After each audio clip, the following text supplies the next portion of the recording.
नमस्कार, मी प्राची घाणेकर आणि तुम्ही पाहताय झी 24 तास. बुलेटिनच्या सुरुवातीलाच एक महत्त्वाची बातमी. विदर्भ आणि मराठवाड्यामध्ये पावसाची मोठी तूट पाहायला मिळते. जून महिना कोरडा गेलेला आहे. जुलैमध्ये देखील पावसानं दांडी मारलेली आहे. या पाऊसधारांऐवजी बळीराजाच्या डोळ्यात मात्र अश्रूंचा पूर आलेला आहे. खरीप संकटामध्ये रब्बीही आता धोक्यात आली आहे. विदर्भ मराठवाड्यावर वरुणराजा रुसलाय का असा आता प्रश्न बळीराजा विचारतो. वरुणराजा आता तरी बरस अशी आर्त हाक आता बळीराजा देतोय. जुलैच्या पहिल्या आठवड्यात कोकणासह पश्चिम महाराष्ट्रामध्ये जोरदार बरसलेल्या पावसानं विदर्भ मराठवाड्याकडे अक्षरशः पाठ फिरवली आहे. आधीच जून कोरडा गेलाय, त्यातच जुलैमध्ये देखील पावसानं दांडी मारल्यानं विदर्भ मराठवाड्याकरांची चिंता वाढलेली आहे. वरुणराजा रुसल्यानं खरीप हंगाम वाया गेला असून आता पिण्याच्या पाण्याचा टेन्शनही वाढलेलं आहे.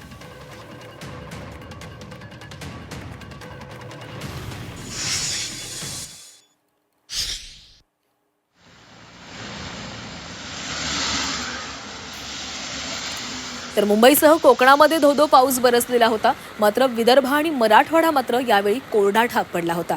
विदर्भ आणि मराठवाड्यामधील बळीराजा हा पावसाच्या आशेनं आभाळाकडे नजरा लावू नये. त्यामुळे आता तरी पावसानं बरसावं, पावसानं हजेरी लावावी अशी आर्त हाक बळीराजा देताना दिसतोय.